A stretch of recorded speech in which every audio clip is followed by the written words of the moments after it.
The ardent Voyager drifted through the quiet dark, her silver hull gliding between clouds of dust and fading starlight. Inside, 5 humans kept their endless watch, scientists, explorers, and dreamers traveling farther than any human had before. They had left the nearest colony months ago.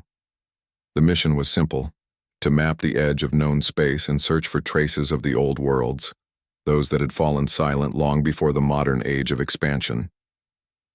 For days, the scanners found nothing but empty skies. Then one morning, the communications officer sat up straight. "Captain, I think I have something." The crew gathered around her console. A faint pulse flickered across the screen, a repeating signal, steady and rhythmic. It was weak, wrapped in layers of static, but it was human. "Is it a colony distress call?" the pilot asked. The officer shook her head. "No identification code. The format is ancient, at least several thousand years old." The captain leaned closer. "Can you trace its origin?" She nodded. "It's coming from a planet about 2 light hours ahead. Uncharted." Silence filled the bridge. The stars outside drifted past like slow-moving embers. The engineer spoke softly.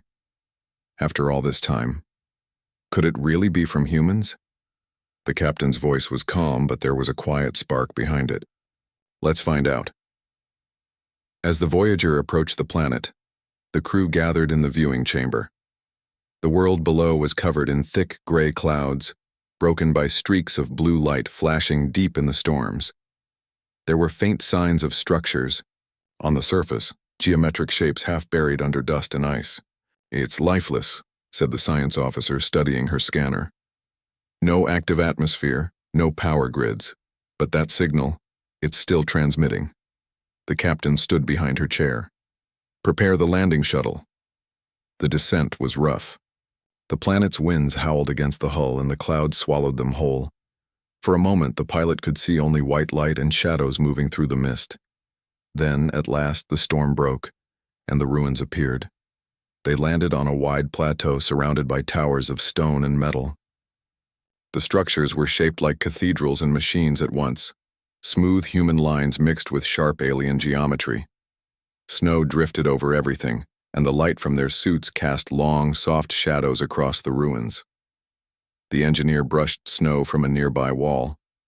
Symbols were carved into it, some human letters, some unrecognizable. "This isn't just human," he murmured. "It's mixed. Someone built this together." The officer pointed toward the largest structure ahead, a tall spire split open like a wound. "That's where the signal's coming from." Inside, the air was dry and cold. The floor was made of black metal that reflected faint glimmers of their lights. Long corridors led deeper underground, where the sound of their footsteps echoed into silence.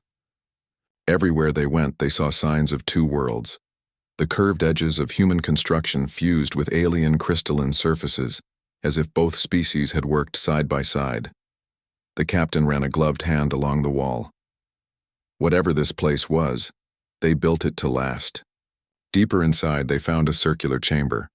At its center stood a single console, covered in dust but still glowing with a dim blue light.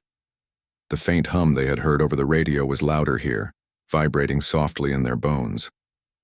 The science officer crouched beside it. "Power's still active, somehow after thousands of years."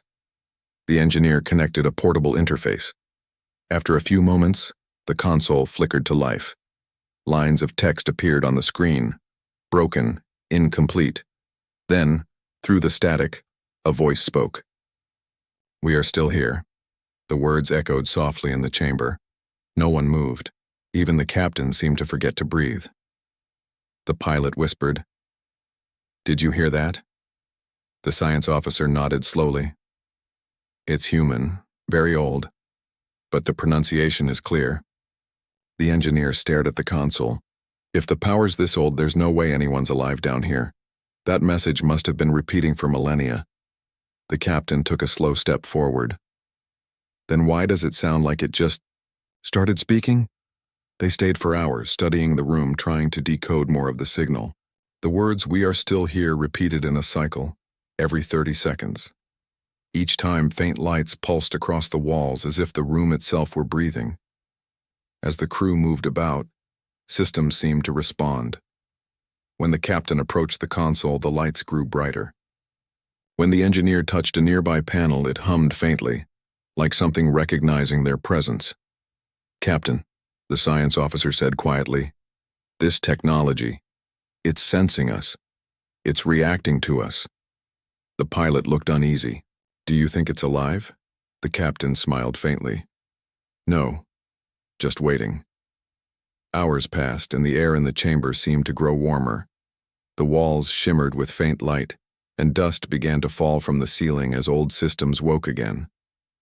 The officer's console started flashing new data. "Captain, the signal's changing. There's another layer under the main transmission, encrypted. Can you decode it?" "I'm trying." The captain turned to the engineer. "What do you think this place was?"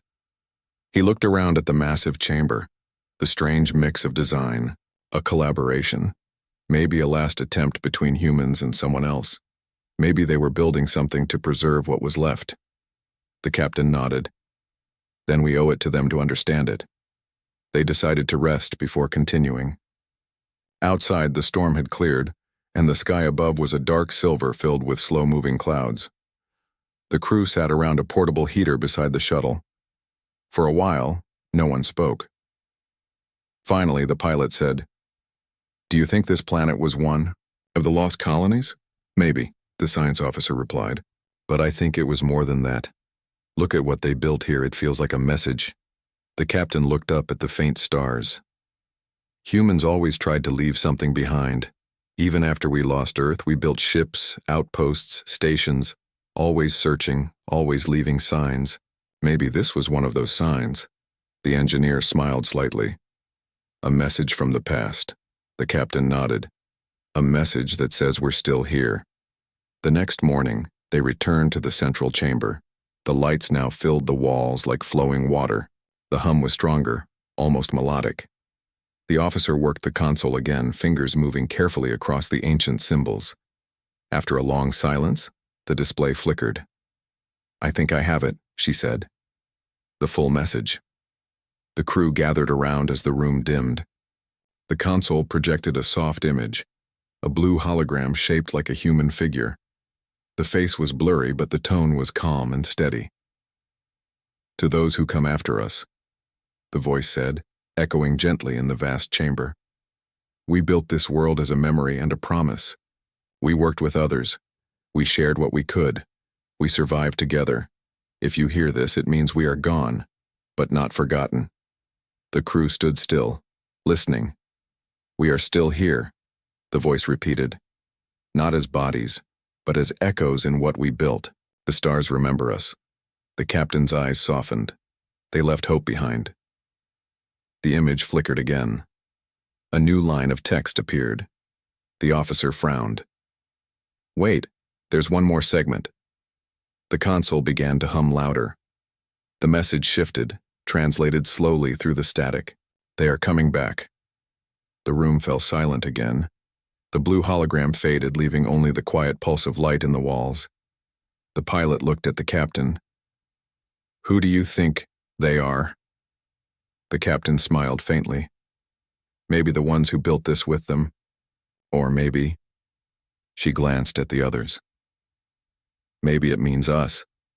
The engineer looked up at the ceiling, where thin streams of light traced along ancient circuits. Maybe the message was waiting for humans to return, to remind us that our story isn't over. The captain nodded slowly. "Then let's make sure it isn't." Before leaving, they placed a small beacon beside the console, a modern transmitter linked to the Voyager. When the ship departed, the signal from the ancient ruins merged with the new one, echoing through the void in both voices, old and new. "We are still here. They are coming back."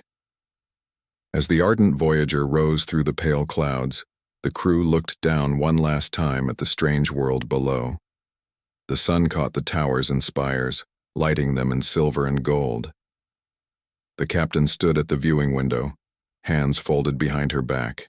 "Record everything," she said softly. "Every word, every sound. Humanity deserves to know. The pilot smiled. Do you think people will believe it? The captain's eyes stayed on the glowing ruins below. They will, because we've always believed in what we could find, even when it seemed impossible. As the ship turned toward the stars, the signal continued to pulse behind them, steady and strong. Somewhere in that endless dark, the words traveled on, crossing light years, brushing the edges of nebulae, reaching other worlds. And wherever it went, it carried the same message. Humanity was not gone. Not forgotten, just waiting to be found again.